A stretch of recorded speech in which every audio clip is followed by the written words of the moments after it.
सरपंच पाटील भाऊ गवारे असतील, आमचे गैरनाथ लोखंडे असतील, देवीदास भाऊ असतील, संदीपजी आहेत, आमचे सरपंच आहेत, बापू साहेब आहेत, आमचे संतोषजी ठांगे आहेत, कदम साहेब आहेत, आमचे जळगावचे माजी सरपंच वाजोराव मुंगसे आहेत, आमचे राजारामजी लोखंडे गुर्जे असतील, संभाजीराव गेलंद असतील, आमचे लोखंडे साहेब असतील, उपस्थित सर्वच केळगाव संतोषराव ठाकूर आहेत,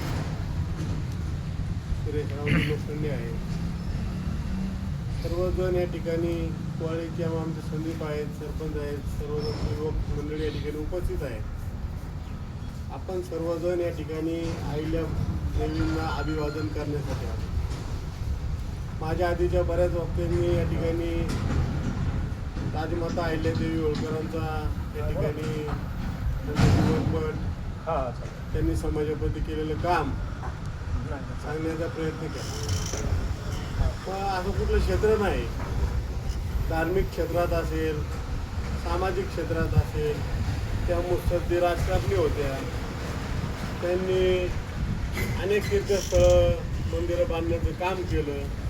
विशेष म्हणजे आपल्या आळंदीपासून पंढरीला जी आपली ज्ञानोबारायांची पालखी जाते, त्या प्रत्येक पालखी तळावर विहीर बांधण्याचं काम देखील अहिल्याबाई होळकरांनी त्यांच्या कार्यकिर्दीत केल्याचं त्या ठिकाणी इतिहासात नोंद आहे.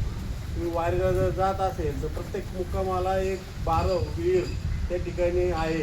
ही विहीरसुद्धा पुण्यश्लोक अहिल्यादेवींनी आपल्या या पालखी सोहळ्यासाठी आपला हा तमाम वारकरी समाज पंढरीला जाताना त्यांची पाण्याची सोय हो त्यासाठी बांधलेल्या आपण पाहिलेल्या असतात. मग अशा पद्धतीचं उत्तुंग कार्य केलेल्या एका राजमातेला अभिवादन करणं हे आपल्या सर्वांचं आद्य कर्तव्य आहे. आणि विशेष म्हणजे आपल्या देशाचे पंतप्रधान आदरणीय नरेंद्रजी मोदी साहेब यांच्या नेतृत्वाखाली त्यांच्या पंतप्रधान पदाच्या कार्यकालाच्या 11 वर्षाच्या कार्यकालाखाली हा देश प्रगतीपथावर जातो.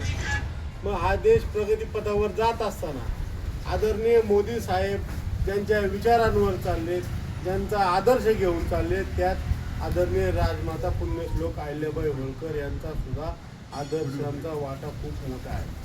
त्यामुळे आपण सर्वजण विशेषतः भारतीय जनता पार्टीच्या वतीनं त्यांचा जो समाजातील योगदान आहे तशाच पद्धतीचं सरकार भारतीय जनता पार्टी या ठिकाणी या देशामध्ये चालवत आहेत.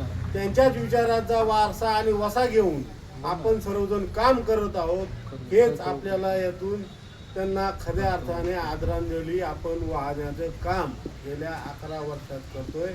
आणि हे त्यांची 300वी जयंती असल्यामुळे अतिशय देशामध्ये अत्यंत जल्लोषात मोठ्या आनंदात ही जयंती साजरी होत आहे. आणि त्याचाच आपण सर्वजण या ठिकाणी भाग होण्यासाठी आलात. प्रथमतः आपल्या सर्वांचं या ठिकाणी भारतीय जनता पार्टीच्या वतीनं सहर्ष असं स्वागत करतो. त्यानंतर आपल्या सगळ्यांचे नेते प्रमुख मार्गदर्शक सन्माननीय पांडुरंगजी ठाकूर आपले या ठिकाणी विचार व्यक्त करतील. धन्यवाद.